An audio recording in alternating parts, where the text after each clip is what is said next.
Hey folks, Daniel here.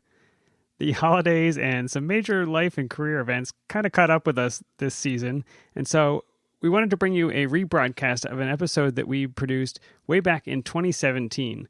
I chose this one to play again because after these last two conversations we had about mental health and stress and anxiety in graduate school and what graduate programs can do to improve that process, I thought we should take a step back and recognize those changes are going to take a long time, and some people listening may need help today and now. And so I wanted to bring you this episode called When Research Sucks, and it's one of our most popular because I think it's something that every graduate student can really identify with. No matter where you are or how good your research is going, at some point you're going to hit that wall and want to give up. And we shared these tips from an article that showed up on the Academic Mental Health Collective, and I don't think that website is still active, and so I wanted to share this again, and we'll post it in the show notes. It's just ideas for taking a step back from your research, for maybe toning down your expectations for how many experiments you can get done in a day, and really taking care of yourself. So while we wait for academic programs and institutions to do their part, here's some things that you can do to make your research experience better. I also want to throw in that next week, I think we're going to come back with a mailbag episode. So if you have some burning questions you would like answered soon, rather than waiting a few months, get those to us. You can email podcast@hellophd.com. We also want to thank Promega. In 2021, they're celebrating the 30th anniversary of bioluminescence as a tool for life science research. From illuminating protein interactions to giving us brighter tools for imaging, luminescent proteins have brought light to many different areas of research. When you're looking to study complex biological interactions, a bioluminescent reporter assay might be the tool you're looking for. Explore the resources on bioluminescence and learn how it could be applied to your project. Just visit promega.com/hellophd to learn more. And we want to thank BioBox. Are you spending months learning how to use bioinformatic tools? Leverage the BioBox platform to process, analyze, and explore your genomic data without learning how to code. Accelerate your research and sign up for your 30-day free trial at biobox.io. And with that, on with the show. Remember, send those mailbag questions. Lower your expectations. Done.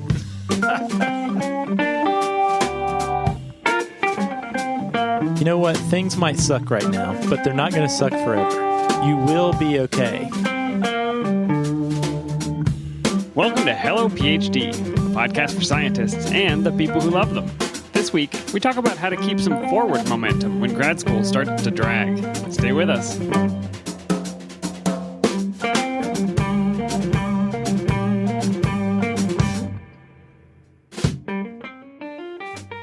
And we're back. This is Hello PhD, episode 75. I'm Joshua Hall. And I'm Daniel Arneman. And we'll discuss the human side of science and life in the lab. Dan, IPAs are back. It is the ethanol section that we've all been waiting for. For those of you who just tuned in, we have a slight preference for IPAs, I would say. Yeah, I'd say a very strong preference. Yeah, we got a little feedback. You're toning it down, yeah.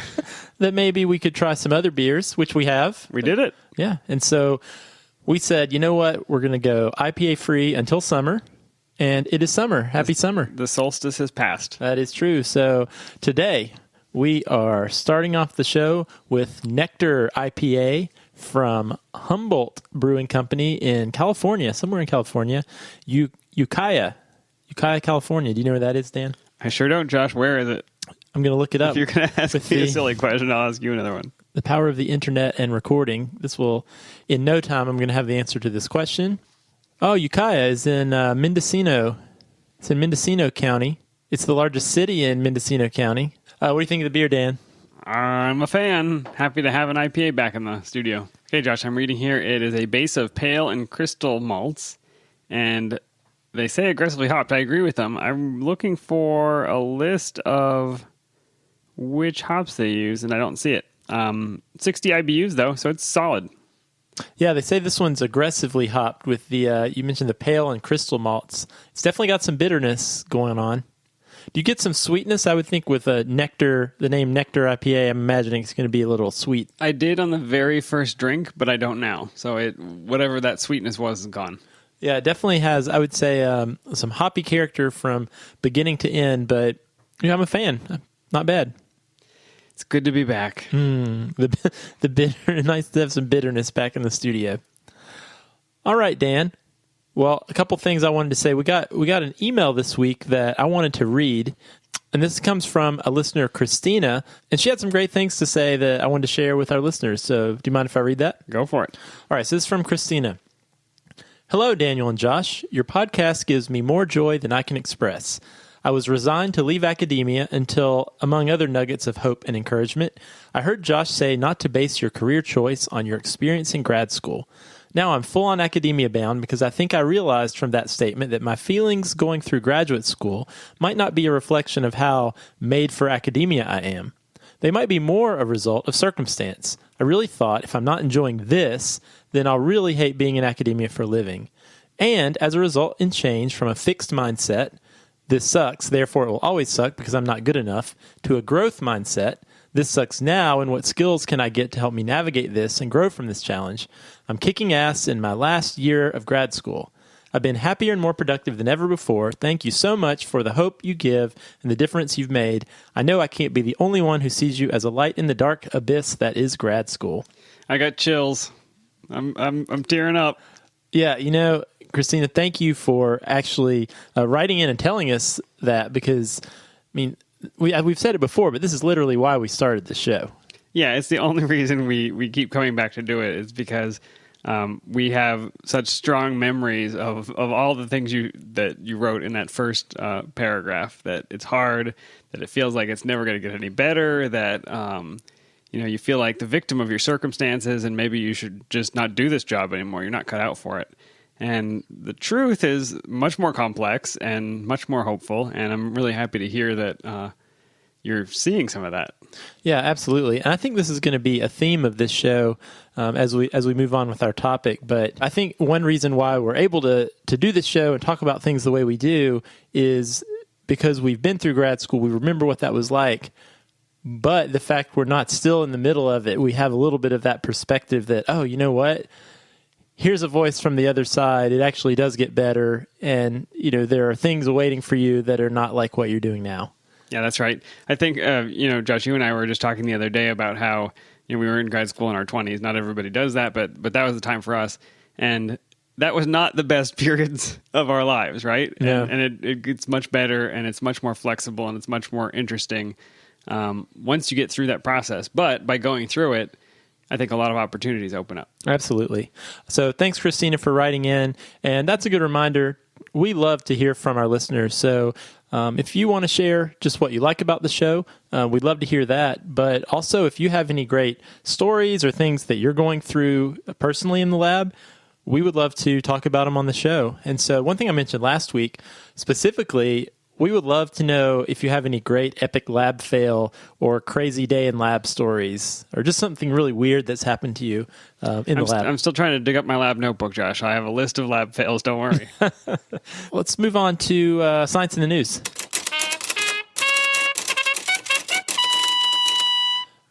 All right, this is a real treat because, Dan, you have a Science in the News this week. I do, Josh. We have been following the Sci-Hub saga for the last couple of years, right? Yeah, we did a whole episode on Sci-Hub. So for people paying attention at home, Sci-Hub is this website that bypasses the paywalls put up by research journals like Science and Nature and any of the Elsevier journals.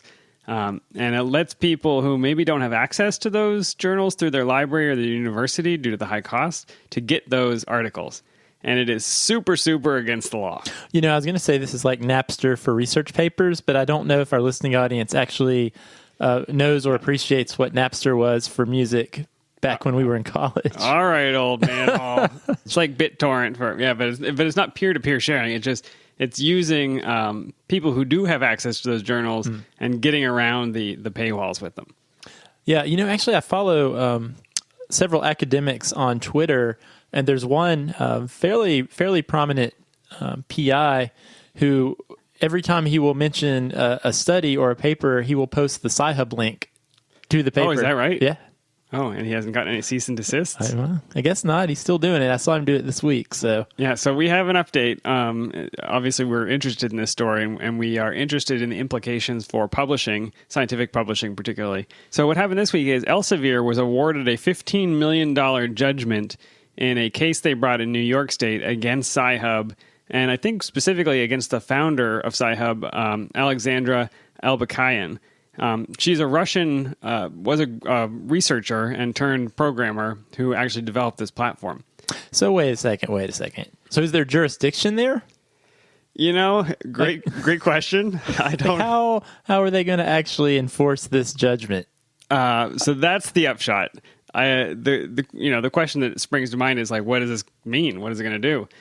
Is she going to have to pay this $15 million? She did not show up at the trial. She did not represent herself. You don't say. And she said she would not. She said, I'm not going to go to this. Sci-Hub is still online. They have done multiple attempts to take it down, but they just moved the server to a new place where it remains online. Not that I know. Well, I imagine the server's not in the United States, right? It's the not, whole point. And it moves around all the time. So it's not in one place at one time. It's in multiple places and many times. So they're unlikely to pay any fines, and this is not likely to take down the website. This is a statement, I think, by the court system about the legality of what Sci-Hub is doing. So, yeah, Dan, this seems very similar to what the music industry went through, maybe 5 years ago, where, there was all the peer-to-peer sharing and all that was going on, and the major record labels really didn't like it, and so the response was, well, we're going to start going after individual people to make a statement. We're going to levy these huge fines against them. But really, this cat's out of the bag. The information's out there. Let's say Sci-Hub gets shut down. How long before the next Sci-Hub pops up somewhere else? And there's more than one service like this already. Absolutely. So you're absolutely right. And I think the analogy to the music industry is a really good one, because the music industry went after not individuals necessarily who downloaded a song or five. They went after people who were uploading songs. So they were trying to go after the source and slap them with really heavy fines to discourage people who would share. That's what they've done here with Sci-Hub. But of course, the fine is not going to stick. I thought it was really interesting. This president and CEO of the AAP, the Association of American Publishers. Oh, is this like the RIAA, but for publishers? Sure. Let's go with yes. It's going to sound similar. So Maria A. Palante climbed off of her high horse for a minute, climbed onto her high horse and said, as the final judgment shows, the court has not mistaken illegal activity for public good. On the contrary, it has recognized the defendant's operation for the flagrant and sweeping infringement that it really is, and affirmed the critical role of copyright law in furthering scientific research and the public interest. Let me just unpack this a minute. So the court has not mistaken illegal activity for public good. I don't think that's what the court did. The court judged the legality, not the moral justice of the act, right? Yeah, I would say emphasis mine on Maria's statement, right? Right, and I think her final statement is really interesting to me, which is the critical role of copyright law in furthering scientific research and public interest. Yeah, really... What does that mean? Yeah, no, seriously, I think we owe a lot to copyright law for scientific advancement, right? What? Are you trolling me? Yeah. Okay. I think that's the most ridiculous thing I've ever heard. The critical role of copyright law in furthering scientific research for public interest. It's too bad that's ridiculous. We never learned about Gregor Mendel's pea experiments because he didn't have it copyrighted. Leave it to us inside the paywall. And so this is where I think many scientists are, which is, yes, it is illegal. It violates a law that's on the books. But is there a moral justice? Is there a component of this research should not be locked up behind paywalls, because it is obviously funded by, in most cases, government dollars that pay for the materials and the work. They pay the salaries of the researchers who are doing the peer review. And then governments and universities and libraries are the ones paying for access to the journals. So they're paying 3 times for this research. And at the same time, these publishing companies are making something like 36% profit. Which is more than Apple and Google and Amazon. I wonder if maybe, like happened with to go back to the music industry analogy, I wonder if we're on the cusp of a fundamental change. Because with the music industry, what eventually happened is they realized, okay, we have to rethink this. And now we have these things like Spotify and Apple Music, these cloud-based subscription services where you pay one fee and you get access to everything. I wonder if this could be a future where, some of these publishers decide, okay, you know what?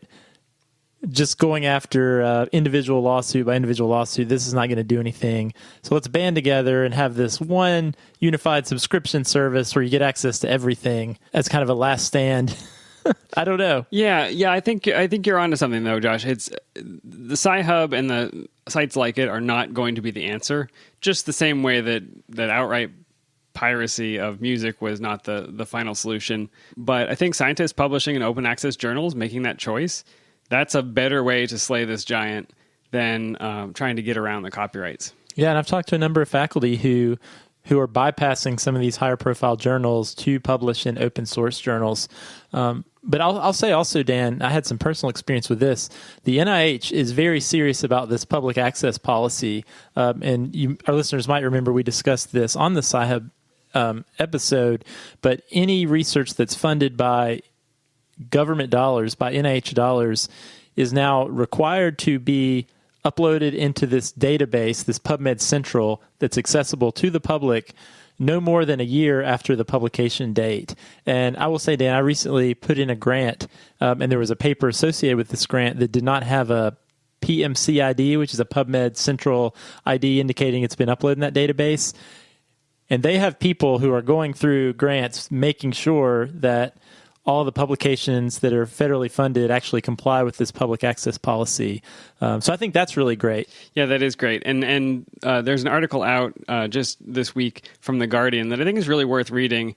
It's called, "Is the Staggeringly Profitable Business of Scientific Publishing Bad for Science?" And it's one of their long reads written by Stephen Branyi. And it details the history of how we got this method of publishing scientific papers. It's not that it was always this way in the 1600s and 1700s. It really grew up in the middle of the last century, and it has some big implications for how science is done. And one of the most interesting parts of the article is how difficult it is to dismantle this system. There have been attempts in the past, and they have failed. Man, we should do a whole episode on that. Yeah, Dan, something that's always struck me as a little odd is these for-profit scientific publishers. One of the huge labor-intensive parts of publishing science is the peer review process. And the scientists who are acting as peer reviewers for these for-profit journals are not being paid. They're doing it as volunteer labor on top of that, right? So yeah, they're being paid by their institutions. So somebody's paying them for this time. But they're not being paid for that time. No, they're not. Right? Yeah, they're not being paid by the person making the money off of the article being published. That's great. Yeah. Wow. So totally wild. We're going to continue to follow this story. I don't think it's anywhere near an ending, maybe not even near a middle. Clearly, these sites are going to be difficult to take down, and they're going to continue to have an impact on scientific publishing. Can we make an official Hello PhD statement that the Hello PhD podcast is decidedly pro-public access for scientific research? If you haven't figured that out by listening yet, then we talk about it so often because it's so important. It is the currency of science, as we often say, but it's the way we build on what we know is by publishing. If we do it the wrong way, we're going to be much slower at learning and draw the wrong conclusions, I think. No, you're right. And something you said really did strike me is, at least in the United States, the vast majority of research is publicly funded, right? That's taxpayer dollars, right? That's everybody who's walking around out there, whether they're a scientist or a pizza chef or they're a plumber. Part of their paycheck is going to fund this work that hopefully is going to benefit the society they live in and maybe their life, their health. But they don't have access to see what we're doing, right? And that's not a good situation. So stay tuned. We will keep our eyes on it. And that was Science in the News. Great. Thanks, Dan.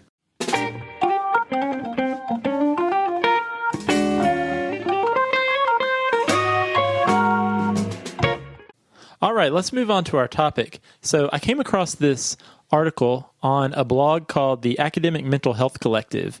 It's a resource for grad students and postdocs, and most of the posts focus on helping grad students and postdocs stay in a healthy place with regard to their mental health, which is great. And so they actually had an article they had posted that was written by a grad student from the University of Bath. Her name's Tamsin. Actually, she has her own blog, which is pretty great. It's healthpsychtam.com. And so this post, also a great site. I read some of her blogs. She had some neat things to say. But anyway, she wrote a post that's called, "When Things Suck and You Still Have a PhD to Do, 7 Tips to Get Stuff Done." Dan, did things ever suck for you in grad school? Oh my gosh, where were these articles? I don't know. I feel like obviously things sucked, and if that wasn't clear, go back and listen to, I think, episode 4 or something where I detail my entire saga. But I don't think I knew that it sucked for everybody else. It's so refreshing to hear that other people have struggles. I don't know. Yeah, I mean, like we alluded to when we read Christina's email, that went along with our motivation too, is realizing that we see that now. That seems obvious now. That, this is hard for almost everyone, if not everyone. But the real challenge kicks in, or at least compounds, when you think you are unique in the fact that you're struggling. Yeah, and there are thousands of ways that it can suck, and we've covered some of them. Your PI could go crazy and do something terrible. Your experiment could fail. Your mouse colony could die. Your cultures could get contaminated. Your best friend could have a problem. It goes on and on and on, and it's never the same story. Mm-hmm. But what it leads to is demotivation, a feeling of just totally being stuck, and then looking out at this 100-mile-long road that you've got to continue to walk down, or you're not going to get that degree at the end. Yeah, I mean, it feels like forever when you're in the middle of it. And I really do think that one of the key factors of PhD training that makes it so stressful, or at least makes the stress worse, is this lack of a finite ending to it. I totally agree. Yeah. You have no clue when you're going to be done. If you're a med student or a dental student, on day one, if I do all the stuff on this date, 4 years from now, I'm going to have this degree. But as a graduate student, you don't have that luxury. You really don't know, 3 years from now, am I going to be done? 4 years from now, am I going to be done? I don't know. And it's not the same skill set you got to use in your other schooling, where I'm going to study and I'm going to take tests, and then I'm going to study and then I'm going to write papers. And when I do that, then I'm done. In research, I've got to get experiments to work, and no one's ever tried this before, and this reagent, doesn't actually work, and I've got to come up with a new one and send away, it's on and on and on and on, and it can really, I think, wear on your soul when you're going through it. Yeah, absolutely. So one of the quotes from the intro to this article, I think this really frames the importance of having this discussion. "It's inevitable that during the course of a PhD, personal issues will come along, but they don't have to mean the end of your doctoral pursuit. And in fact, they could help you find a new way of doing things that will help you in the future." So I was having a conversation with a couple of grad students late last week. It was a 3rd and 4th year grad student. And we were talking about just this very thing, that inevitably at some point during your PhD, things will suck. And so they were kind of going through some of the frustrations they were experiencing at the moment. And we talked about how really everyone who is doing research at the graduate level or as a postdoc, your project's going to hit a wall. You're not going to know what to do next. You're not going to know where to turn. Maybe you'll have tension with your advisor. You'll have anxiety about your career. Is this even what I want to do, et cetera, et cetera. And, then I was pairing that thought that, okay, everyone in grad school hits this wall and has this stress and has this doubt, with the other side, which is, our own experience, the people we know that we went to grad school with, and also a lot of the people we've met and talked to who are on the other side of graduate training. And I don't know, Dan, almost without exception, almost everyone I know post-PhD is pretty happy and satisfied with their career, and certainly in a much better place than they were when they were in grad school. Yeah, it's night and day for many of us, how different it feels to be on the other side of it. So yes, I agree with you. Yeah, and in many cases, you needed that degree to get to the place you are, to get to this fulfilling career. But I think what can be really, really critical is maintaining that perspective that, okay, you know what? This is not my final destination, right? This is my temporary stepping stone to somewhere else. This is a holding ground. I'm not going to be here. This is not my forever. Right, and we heard that in Christina's email earlier. She said, I feel like because this is bad, that I'm just not the right person to do science for the rest of my life. And I think what you're saying is, yep, this can be bad, and you're still the person that should be doing science forever. Yeah, absolutely. There's not a way to draw a conclusion from your grad school experience necessarily that this is the worst path for you. Yeah, I liken it to being a parent. So I don't know if any of our listeners have kids. I know you do, Dan. I got kids. I can vividly remember when my wife and I had our first child, and we had a newborn. We'd never had a newborn before. And for those of you who have never had one, it's really stressful. Pretty great. Nope. They cry, they don't sleep, they can't communicate with you, so you don't know what's wrong. And doctors recommend you do not shake them. That's right. We do know that. But I remember being in the middle of that. This is really hard. We're not sleeping. Things aren't going well, but we don't know how to make it better. And I remember at one point just telling my wife, like, I don't think I can keep doing this. And you can't take it back. Well, and the hospital won't take them. Well, I heard you can actually drop them off at the fire station now. But you didn't. But I did it. Yeah, we did. And I'm glad. We didn't, just to set the record straight. But what I realize now, having perspective, my kids are much older now, and they sleep and they communicate, and it's great, is that was a very temporary period of time. But when I was in the middle of it, I had these very real, visceral feelings of, I can't do this forever, but I didn't have the perspective to know, I'm not going to have to. And had I realized how temporary that stage was, it would have been way less stressful. So when we had our second child, he was an infant, just like the first child. He cried, he didn't sleep, but I knew, hey, you know what? This is a very finite period of time. So I think I can manage it. You had a sense for how time passes and how he progressed, and it followed the same pattern. I'm reminded of something somebody told me when we had kids. And I think it might apply to grad school as well. You'll have to see if you agree with this. But they said when you have kids, days are long and years are short. Yes. So every day feels like it's an eternity and, when will this thing end? But then you turn your head and 3 years are gone or 5 years are gone or whatever it is. And it's a really bizarre experience. But I think that might describe grad school too. Yeah, that's totally true, Dan. Just last night we spent some time with a friend who was in town that was a good friend when we were in grad school. And man, on one hand, that seems like eternity ago, right? It was eternity ago, technically, yeah. But it went so fast, right? When we look at it, in the middle of it, I definitely can remember I didn't feel that way. No, it was, it felt like a never-ending process. And every day you had to wake up and drag yourself into lab to make that one experiment work again. But yeah, looking back. Yeah, more years have gone by since we finished than we actually were spent in grad school, which is hard to believe. I'm so old. Maybe we should stop talking about this. We're going to sound like I'm doing a lot of old man talk tonight. I gotta check that. Should we go pick out headstones? Well, let's get into some of these strategies. All right. So here are some things. Hopefully, we framed the problem. If you are the person who's in grad school right now and everything has gone perfectly the entire time, just save this episode for later. For the rest of you, here we go. Here we go. All right. So the first tip is to step back. Okay. So this can be really hard to do, right? You're in the middle of it, banging your head against the wall. Your whole life is this project. But sometimes what you have to do is actually get some perspective. So you need to step away from the project, step out of the middle of the tar pit. And what this distance can do is this can allow you to get a more broad perspective. And so the idea of this is just to kind of assess, almost like if you were the Jane Goodall who's kind of taking a look at what's going on in this situation, to really analyze, what's my problem here? What am I actually struggling with? Is it a scientific problem? Maybe. Or is it an emotional problem? Am I stressed? Am I overextended? Because what you do next will differ depending on what the problem actually is, but sometimes it can be really hard to determine what the problem is when you're right in the middle of the fire.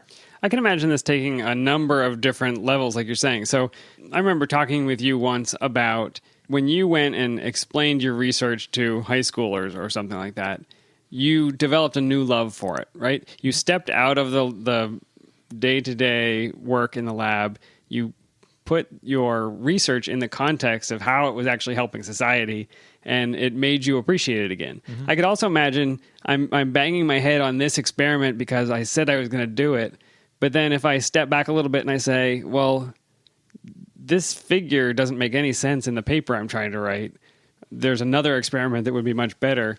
Maybe I don't need to do this at all. But I think we get into this situation where it's like, I got to get this PCR to work, and I'll do it and do it again and again and again and again, when it turns out maybe that's not even the experiment you should be doing.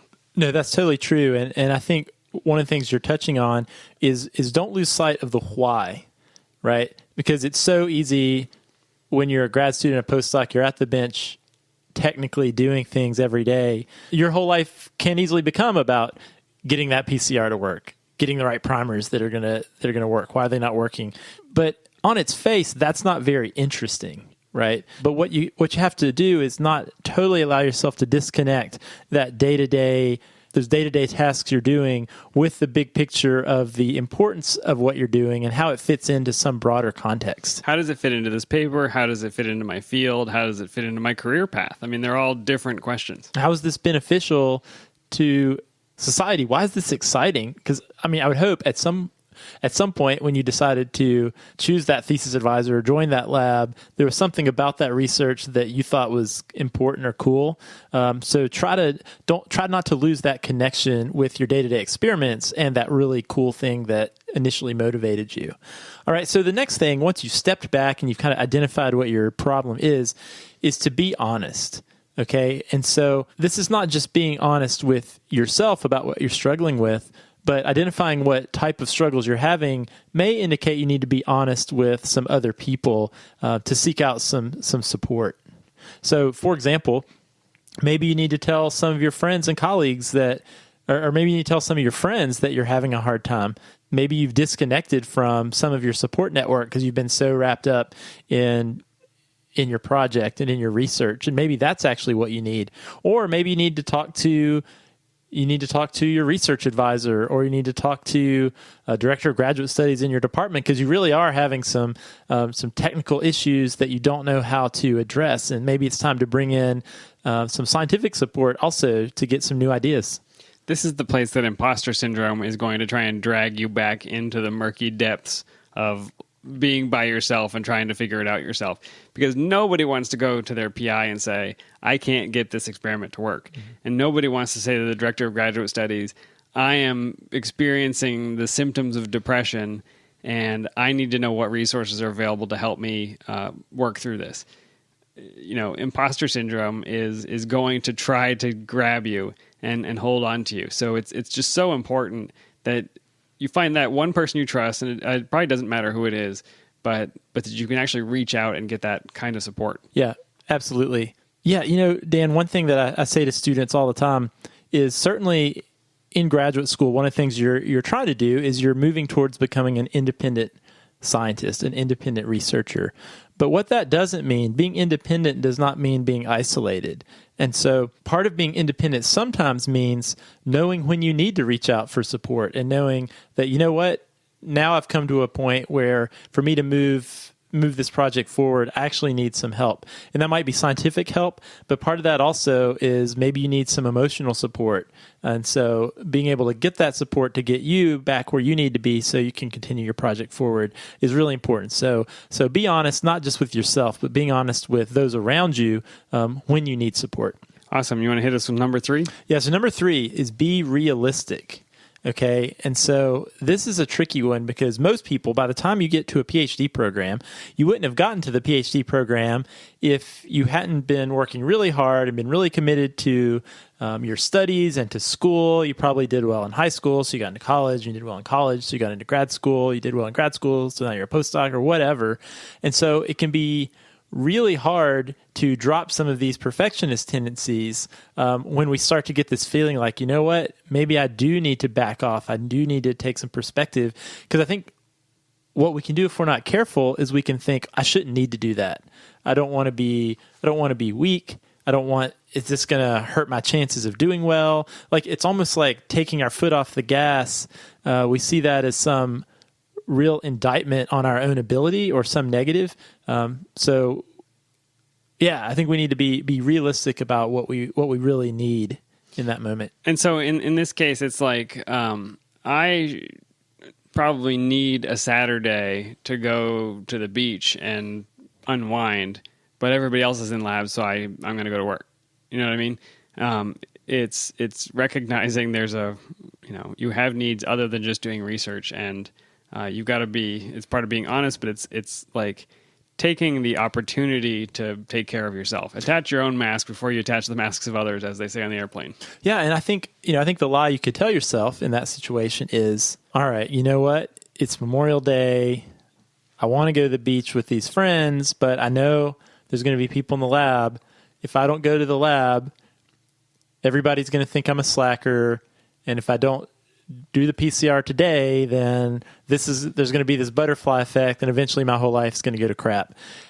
And that's not realistic. The reality is you may actually have a more productive week if you actually, go spend time with your friends on this holiday, right? That may actually realistically be the thing you need to do. The next one, I really like this one, and I think it's related to being realistic, and that is lower your expectations. Done. Already at rock bottom. So next. No, this is a good one. And I think it is related to what we just said. Sometimes less is more. I heard this. I was watching this TED Talk the other day, and it was one of the things the speaker talked about is we have this thing we do, certainly in the United States, maybe other places as well, where let's say we do something, we accomplish something. Very seldom we don't give ourselves much time to bask in the glow of our accomplishments. We're not like, hey, you know what? I'm really glad that I graduated from college. That's really cool. But what do? We immediately move the goalpost of what success means. So success is always this moving target over the horizon that we never really allow ourselves to achieve. And so that can really have negative consequences. So sometimes it's okay and necessary to lower the bar that we're trying to jump over. I actually did this in grad school. I remember I was reaching a point where I feel like experiments were starting to not work, and I was starting to make mistakes, and I was having trouble juggling things. And I realized what I was doing was, maybe I was trying to cram 4 or 5 different experiments into the day, right? I'm like, okay, well, this is in the 30-minute incubation in the water bath. I'm going to set up this PCR. Okay, now while that's going, I'm going to get these other things ready. And I realized I was just getting things confused, and I was screwing up, and nothing seemed to be working. Yeah, your lab experience is like working in a commercial kitchen on one of those Food Network shows, right? Where it's, yes, chef, and you're slinging potatoes everywhere. Yeah. It was a disaster. And so what I realized was, okay, you know what? I need to slow down. I'm going to map out what's the most important experiment I need to do right now. I'm just going to do that. I'm going to focus on doing this one thing, and we'll see how that goes. And at first that was really hard because I'm like, I'm such a slacker. I'm not going to get much done. But you know what? Things started working, right? When I was really thinking through planning it out and giving each experiment the actual mental energy that it needed, not just to plan it, but to set it up and to get everything labeled and to get my notebook written out and actually execute it and then collect the data and analyze it properly. And I actually realized I was making faster progress when I started trying to do less than when I was trying to just crazily cram all this stuff in. So can we relabel this one, not lower your expectations, but just slow down and pay attention? Yeah, I think that would be good. Because as you're talking about it, I'm just thinking to myself, it's like, yeah, I had my whatever experiment I had going, but then I also was trying to stain some cells, split some cells, make some media. We had to autoclave this. I need to run and get lunch. And as you're talking about it, I'm just thinking to myself of this list of things that I was always trying to get done. Mm-hmm. And then, of course, the main experiment that I was working on, I've messed it up, or I forgot about it in the incubator or whatever it was. Or I was so exhausted by the end of the day, I just didn't have the patience to write my lab notebook. Yeah, you're right. And it turns out sometimes that's a really important thing to do. And as a scientist, I think sometimes we don't, and not just in science, but in lots of things we're trying to do, we cram so many things on our calendar that we don't give ourselves time to think.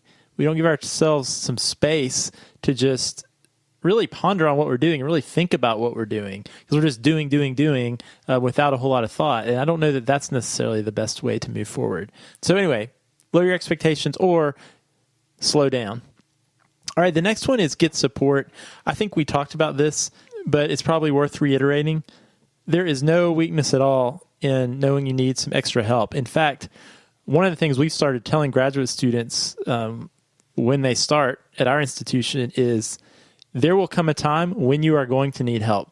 So here's some resources for when you're going to inevitably need them. Yeah, and it's worth saying the resources are much better than they used to be. I mean, there are career counseling services available now, and I think when we were in grad school, there were career counselors for the undergraduate part of campus, not for anybody that had any kind of scientific research background. And so when I went and visited those career counselors, tried to figure out what I wanted to be when I grow up, they gave me the same tests and the same advice that the undergrads were getting, but it wasn't relevant to what I needed to do as a PhD. So that's available. I think there are mental health resources available now. There are, I don't know, you can probably list the different ways that you can get support that didn't exist. Yeah, and sometimes it's just a matter of, again, I mean, a lot of these kind of fuse together. It could just be having an open and honest conversation with your PI, or going and talking to a trusted member of your committee that, like, I'm really struggling right now. But it may be beyond that. Maybe you do need to seek out some help from mental health services on your campus. I remember when I was in grad school, I was writing my dissertation, and I had an anxiety attack during that time, and it happens. It absolutely happens. And I realized, what I need to talk to somebody about this. So I went out in the community and I found a counselor that I could just talk through some of these things for a couple months while I was writing my dissertation. And that was super helpful. And I'm glad I did that. There's no shame in that. There's no weakness in that. Part of being strong is knowing when you need help. And along those lines comes the next one. That is think ahead. And I alluded to this just a second ago, Dan, and that is, you will face challenges. So what's important is anticipate what challenges you might face and then develop a plan for how you might deal with that when it happens. And this is kind of the best case scenario, right? Not waiting till you're in crisis to come up with an idea of what you're going to do, but almost having, I'm not saying you have to write it out, but maybe you could. When I get to a point where I feel overwhelmed or stressed, here's what I'm going to do. And you think about those things when you're in a place that is less stressful. And so some of these things could be, inform yourself about, okay, who is my director of grad studies? What does that person do? What are the counseling services available on campus? What are their phone numbers? The insurance that I get as a student or postdoc, what does that cover? Does it have mental health coverage?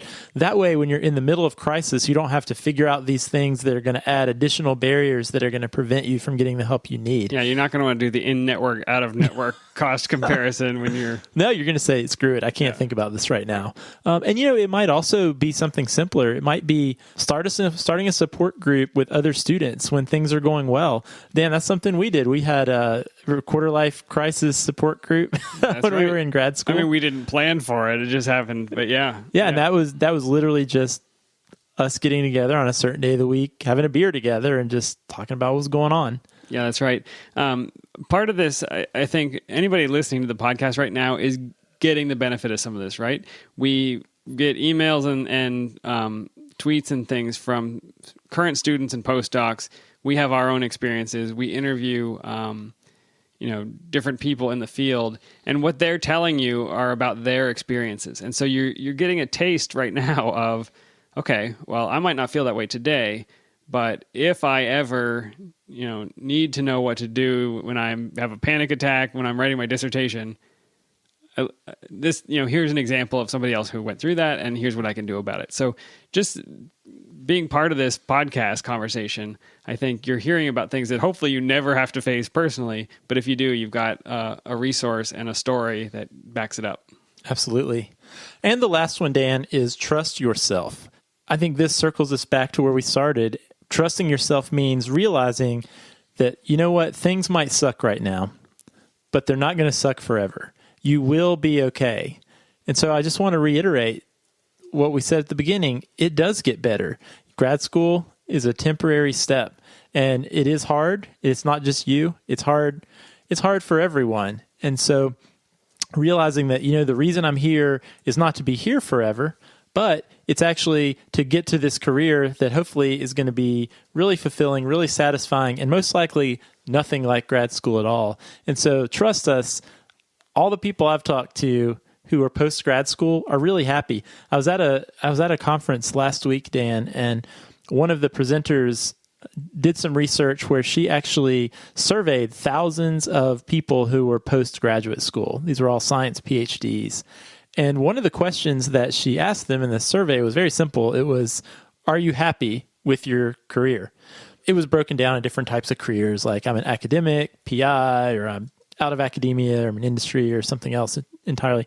And what was really amazing was that across all careers, it was around 90% of people were happy with what they were doing. They were happy with the work. 90%, no matter whether they were a PI or not a PI or in academia or out of academia. And so what that said to me was, you know what? All this work you're putting in, this PhD really can open up some doors to some really fulfilling careers, a really good life. But we have to not be taken out of the game by the stress that we're going through in grad school. Because I think that would be too bad to like exit the path just because grad school sucks when you realize this will end, this will pass, and things will be better. I think that's really helpful, Josh. I guess as we close out, I don't know if this is actually 7 things or 3 things or 5 things that are overlapping. My own summary is, I think, slow down, ask for help, remember why you're doing whatever it is you're doing, why you got into grad school in the first place, why you're doing the research you're doing, and be kind to yourself. Don't be your own enemy by beating yourself up or having expectations or doubting yourself. I don't know if does that encompass it for you? Yeah, I think that's great, Dan. And if you're listening to this and if you're having a hard time, feel free to reach out to us. We would love to talk about your situation. Or if you have been through a hard time, you've hit the wall, and maybe you've done some of these things, or maybe you did some different things that really helped you to get your motivation back and to help you push through. Let us know what those things are so we can share those with other people, because they might find what you did to be really what they need to hear right now also. Excellent. We look forward to hearing from you. And if you're ready, sir, we will do an etymology puzzle. I'm ready for it. Okay, the clue last week was a little bit trickier, maybe. And the clue read, my reflection appears small and doll-like when I gaze into your eyes. This is a more romantic one for us, Josh. I like it. You had some creepy ones there for a few weeks. So yeah. I'm glad we're back to something a little more palatable. Yeah. Thinking about this is going to be something where we're seeing a reflection in the eyes. Cornea. And this one drew on the clue from last week, where doll-like was the word pupa. Oh, well, I'm going to guess pupil. You got it, absolutely. Right. Yep, the center of the eye, coined in the early 15th century. So I think what's really fascinating about this, and the reason that this struck me is, you've known the word pupil in your eye since you were a little kid, probably, when you learned the parts of the eye. But it's actually named that because when people look into other people's eyes, they see a small reflection of themselves.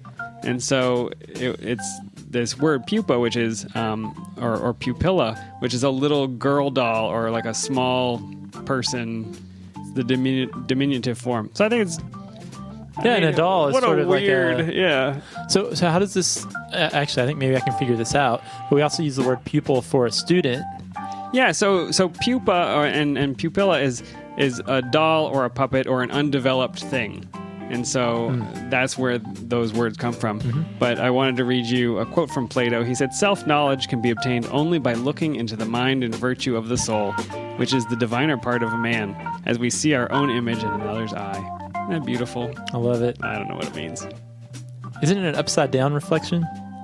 Don't know. Yeah, you're not allowed to get that close to me to stare into my eye. All right, Dan, I'm coming in. Across the studio. Get away. Okay, so our winner this week was Sarah, and she got the correct answer, pupil. She also wrote, thanks for the great show. Y'all have helped me, I love that. Yeah. Y'all have helped me stay in and make it through some tough times in grad school. Now I'm theoretically defending in December 2017. So yay, congratulations on winning the puzzle, but more congratulations on being able to finish up. Yeah, well done. So here's your clue for next week, Josh. This one's relevant for summertime. If you spot a snake with twisted colors, walk the other way. Its fishhook teeth are venomous. Read it one more time. If you spot a snake with twisted colors, walk the other way. Its fishhook teeth are venomous.